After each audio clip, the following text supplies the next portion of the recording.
Well, Texas Instruments, the second largest U.S. chip maker, is scheduled to release its fourth quarter mid-quarter update today. Doug Freedman is technology analyst at American Technology Research. He rates Intel a neutral and Texas Instruments, I think he rates that a buy. He joins us now from our San Francisco bureau with a preview. Doug, talk to me a little bit about this global recession. Has negatively impacted many of the large semiconductor companies during earnings season. Are we likely to hear more bad news from Texas Instruments today?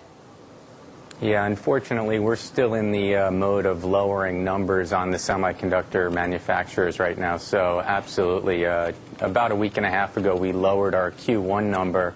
We're now seeing companies adjust their terms and conditions. So we're now sort of preparing investors for a lowering of the fourth quarter. So we think that Q4 numbers are probably lower than we had previously estimated. Let's talk a little bit about what you expect to hear in the call, because I know chip orders, they've dropped pretty much across all geographies. What else are you looking for management to say on that call? Well, we're really concerned about looking at how much short-term spending they can curb. So we're looking to hear what is going to happen on the margin side of the equation, as well as sort of, when we're going to start getting some sort of visibility going forward. We expect the wireless end markets to be particularly weak. We've heard from Nokia already, which is a partner of Texas Instruments. Now, you recently cut your near-term estimates on Texas Instruments, as you mentioned, but is it a buy rating on TXN for you? Yeah, we do like TI over Intel, as you correctly highlighted. The reason there being is we believe that Texas Instruments, if you normalize earnings, we think investors are going to start normalizing earnings coming up here, starting to look at, not only what happens in the trough, but what happens over the longer term. And we like the earnings potential and cash flow generation that TI can bring to bear. Let's talk a little bit about the chips, because we also associate TI's chips with the cell phones, mobile phones. What's happening? Because we keep hearing from the likes of the cell phone makers that demand is slipping.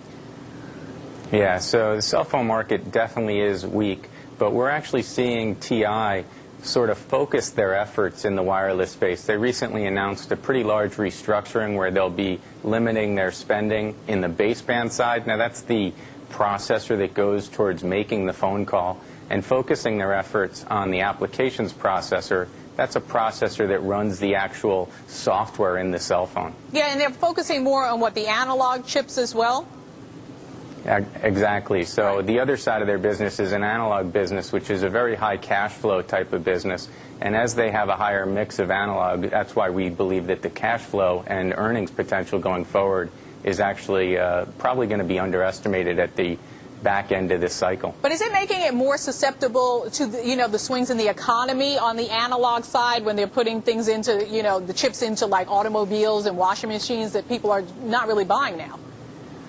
Yeah, what you end up seeing on the analog side is it's very much a macro-based market. So when we see an adjustment to the macro demand, we actually do see pretty severe swings. Analog chips have a very long life, so it's very easy to inventory them. And when we're in an inventory correction, as we work to adjust demand levels and the appropriate inventory to support that, we do get pretty large swings in revenue levels. Doug, as I mentioned, orders were down pretty much across geographies for not only TI but also Intel. Talk to me about, outside of the U.S., what is it looking like?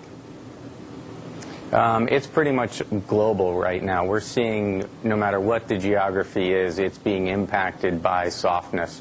The electronics industry uses Asia as a manufacturing location. The credit cycle that we're seeing is really causing a lot of people to convert whatever inventory they happen to have into cash as everybody works to prop up their balance sheets. All right, Doug, appreciate it. Doug Freedman of American Technology Research. Looks like he's in our San Francisco bureau, I think.